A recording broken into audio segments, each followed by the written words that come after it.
Le vice-président exécutif 2022, Alexis Maouton Dissou, dirigera la belle organisation Jeune Chambre internationale Cotonou-Océan en 2023.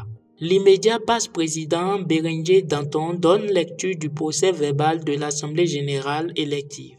Ce samedi 24 septembre 2022 s'est tenu à la salle de conférence du 1er arrondissement de Cotonou l'Assemblée générale élective de la DCI Cotonou-Océan en vue d'élire les responsables du comité directeur local 2023. Après la vérification du quorum, l'adoption de l'ordre du jour, la lecture et l'adoption du rapport du comité des candidatures, les candidats ont présenté leur caucus devant l'Assemblée générale et ont répondu aux questions de cette dernière.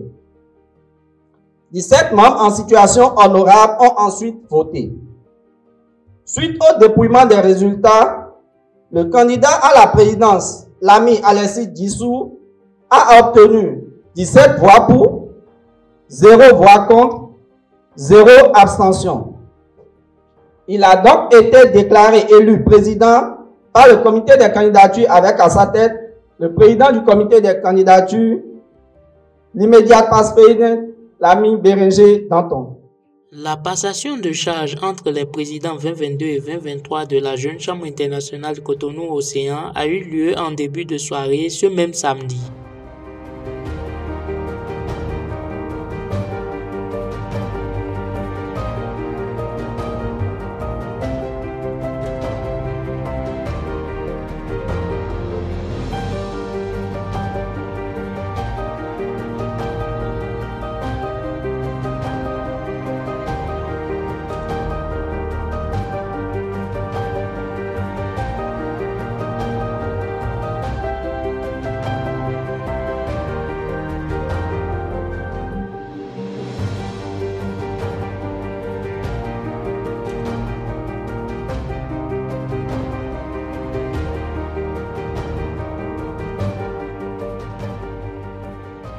Au lutrin, le président 2022 de la Jeune Chambre internationale Cotonou-Océan a indiqué que cette organisation est un cadre de formation par excellence.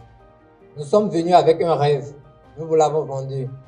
Nous avons demandé votre main pour rebâtir notre maison commune.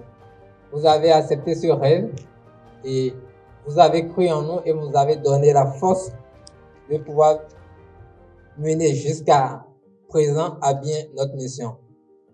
La DCI reste et demeure le meilleur cadre d'apprentissage pour évoluer et impacter la communauté. En 2023, des projets seront rendus, mais aussi l'excellence sera au rendez-vous.